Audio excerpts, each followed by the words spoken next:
মেলায় ভেজাল খাদ্য বিক্রেতাদের হামলায় গুরুতর আহত হয়েছেন দিগন্ত টেলিভিশনের রিপোর্টার শিবলি চৌধুরী কায়েস ও ক্যামেরাম্যান আনোয়ার হোসেন শব্দ। হামলাকারীরা তাদের আটকে রেখে মারধর করে, পরে খবর পেয়ে পুলিশ তাদের উদ্ধার করে। বিকেলে বাণিজ্য মেলার উপর রিপোর্ট করতে গেলে নিউ হাজি বিরিয়ানি নামে একটি খাবারের দোকানের ক্রেতারা সাংবাদিক দেখে তাদের কাছে ভেজাল খাবার বিক্রির অভিযোগ করে। এ সময় অভিযোগটি নিয়ে রেস্টুরেন্ট কর্তৃপক্ষের সাথে কথা বলতে গেলে এর মালিকসহ অন্যরা তাদের উপর চড়াও হয়ে হামলা চালায়। এতে গুরুতর আহত হয় দুজন, তাদের হাসপাতালে ভর্তি করা হয়েছে। এই ঘটনায় দুজনকে আটক করেছে পুলিশ।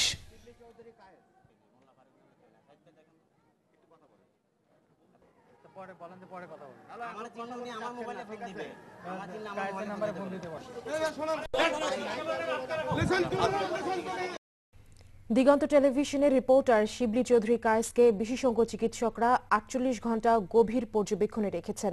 তার নাকে অস্ত্রোপচার করা হয়েছে। কায়েসকে দেখতে বিভিন্ন রাজনৈতিক দলের নেতারা কাকরাইলে ইসলামী ব্যাংক হাসপাতালে যান। মঙ্গলবার বাণিজ্য মেলায় পেশাগত দায়িত্ব পালনের সময় হামলার শিকার হন তিনি। এই ঘটনার ক্যামেরাম্যান আনোয়ার হোসেন শব্দ আহত হন।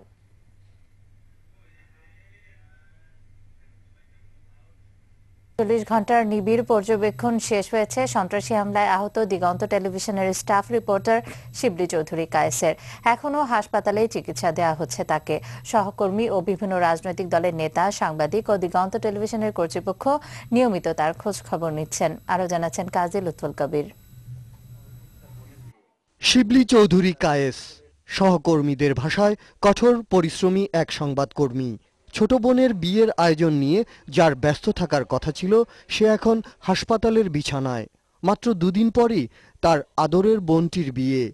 সবাইকে গ্রামের বাড়িতে পাঠিয়ে ছুটির দিনটির অপেক্ষায় ছিল কায়েস। কিন্তু ভাগ্যের নির্মম পরিহাস, 18ই জানুয়ারি পেশাগত দায়িত্ব পালনে সন্ত্রাসী হামলায় মারাত্মক আহত হয় সে। ভেঙে যায় তার নাকের 3টি হাড়, জখম হয় দেহের বিভিন্ন অংশ।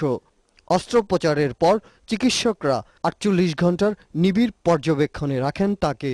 আসলে নেজাল বোর্নেন এটা ফ্র্যাকচার হয়েছে। এটা এখন অপারেশন করে রিডাকশন ইন্টারনাল ফিক্সেশন বলে, সেই অপারেশন করা হয়েছে। কিছুক্ষণ আগে পেশেন্টটা দেখে আসলাম, তা মোটামুটি ইমপ্রুভ করছে। আহত কায়েসের নিয়মিত খোঁজ খবর রাখছেন দিগন্ত টেলিভিশনের কর্তৃপক্ষ সহ তার সহকর্মীরা। তাকে দেখতে আসেন দৈনিক নয়া দিগন্তের সম্পাদক আলমগীর মহিউদ্দিন।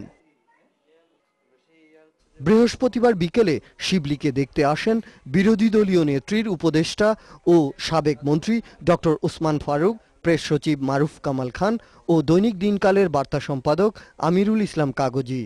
সন্ধ্যায় আসেন জামায়াতের ভারপ্রাপ্ত secretary general ATM Azharul Islam সহ দলটির কেন্দ্রীয় নেতারা। এছাড়া ইসলামী ব্যাংক ফাউন্ডেশন ও হাসপাতালের ঊর্ধ্বতন কর্মকর্তারা এ সময় উপস্থিত ছিলেন। রাতে শিবলিকে দেখতে আসেন সাবেক রাষ্ট্রদূত এস.এম. রাশেদ আহমেদ চৌধুরী। সহকর্মী ও স্বজনদের কেউই মেনে নিতে পারছেন না ঘৃণ্য ও বর্বরোচিত এ হামলার ঘটনা। এক শ্রেণীর মানুষ তাদের দুর্বলতা ঢাকার জন্য আমাদের আজকে যে কলিগ বিছানায়, হাসপাতালের বিছানায়, ঠিক এইভাবে অনেক সাংবাদিককেই এরকম নির্যাতনের শিকার হতে হচ্ছে এবং জীবনও দিতে হচ্ছে।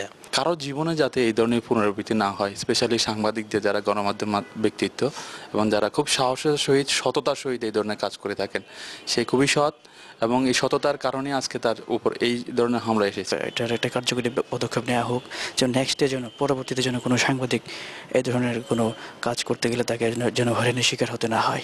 তারপরও সুস্থ হয়ে আবারও কাজে ফিরে আসবেন কায়েস, এমনটাই দোয়া সবার। কাজী লুৎফুল কবির, দিগন্ত টেলিভিশন।